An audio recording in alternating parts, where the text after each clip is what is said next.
जिस तरफ हम जा रहे हैं, अगर हम इस बर्बादी को यहीं नहीं रोकेंगे, इस पर अंकुश नहीं लगाएंगे, तो हम बहुत मुश्किल में फंस जाएंगे। देखिए, 1950 के दशक में एक घोटाला हुआ था, जीप स्कैम। उसमें देश को 52 लाख रुपयों का नुकसान हुआ। उस वक्त के हिसाब से एक बड़ी रकम थी, पर फिर भी आप देखिए कि 52 लाख में कितने जीरो होते हैं।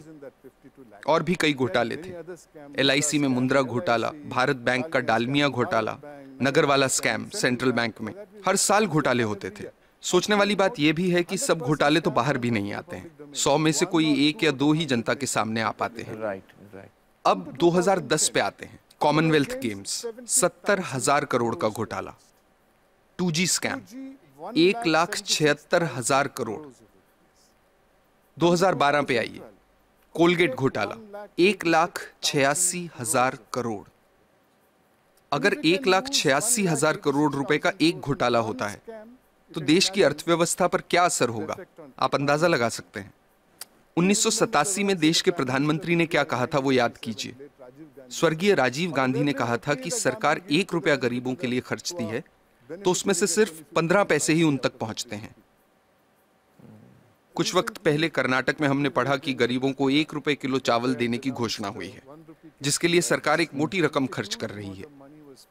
कुछ हफ्ते ही बीते थे कि अखबारों में ये रिपोर्ट्स आनी शुरू हो गईं कि जो पैसा गरीबों को 1 रुपए के हिसाब से चावल देने के लिए खर्चा जा रहा है, उससे जो चावल खरीदा जाता है वो या तो एकदम सड़ा हुआ होता है, या जहां अच्छे चावल की खरीद हुई है वहां उसे गोदामों से चुरा चुरा के प्राइवेट लोगों को दे दिया गया है।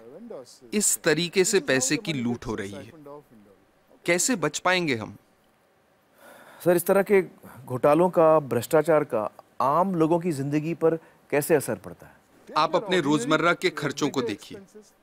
पिछले साल के मुकाबले इस साल कितनी महंगाई है, क्योंकि जो पैसा देश के विकास के लिए रखा गया है, जिसे देश की प्रगति के लिए इस्तेमाल में लाना चाहिए, वो पैसा 85% चुरा लिया जाता है। देश के प्रधानमंत्री ने कहा था, मैं नहीं कह रहा, मेरे अंदाजे से तो अगर 1988 में 1 रुपए में 15 पैसे ही सही जगह पर पहुंचते थे, तो आज 5 रुपयों में से 15 पैसे पहुंचेंगे। ये हो रही है हमारी तरक्की। हम लोग, आप हेल्थ केयर को लीजिए। सरकारी अस्पतालों को काफी नजदीक से मैंने देखा है कि वहां क्या हो रहा है। मैं आपको एक मिसाल देता हूं। 2010 में एक गांव की महिला डिलीवरी के लिए सरकारी अस्पताल आई। उससे पैसे मांगे गए, उसके पास पैसे नहीं थे। अस्पताल ने साफ इनकार कर दिया। महिला के साथ जो व्यक्ति था वो पैसों का इंतजाम करने गांव भागा। फिर अस्पताल वालों ने महिला को कहा कि यहां मत बैठो, बाहर जाओ। वो बेचारी उस हालत में सड़क पार करके बाहर बस स्टॉप पर जाकर बैठ गई। जब तक पैसों का इंतजाम होता, बाहर उसी बस स्टॉप पर उसकी डिलीवरी हुई। ये किस तरह के समाज में जी रहे हैं हम? मुझे लगता है कि लालच तो एक बात है, लेकिन लालची होने के साथ साथ हम अपनी इंसानियत भी पूरी तरह से खो रहे हैं। हम इंसान से शैतान बन रहे हैं। हमें इस बात से कोई फर्क नहीं पड़ रहा कि दूसरे लोगों के साथ क्या हो रहा है। हर जगह, हर डिपार्टमेंट का यही हाल है। कुछ ईमानदार लोग भी हैं।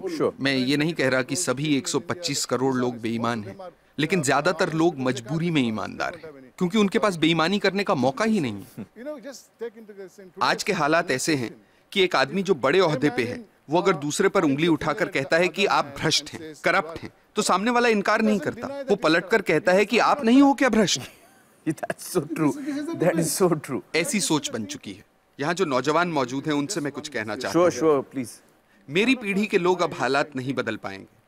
अब सिर्फ आप ही हालात बदल सकते हैं। और आपके लिए अच्छी बात यह है कि लालच सब सरहदें पार कर चुका है, सिर के ऊपर निकल गया है। अब और ऊपर जाने की जगह ही नहीं बची। आपके पास मौका है उसे नीचे लाने का। ये काम आपको जरूर करना है, मेरी खातिर नहीं, अपनी खातिर, अपने बच्चों की खातिर।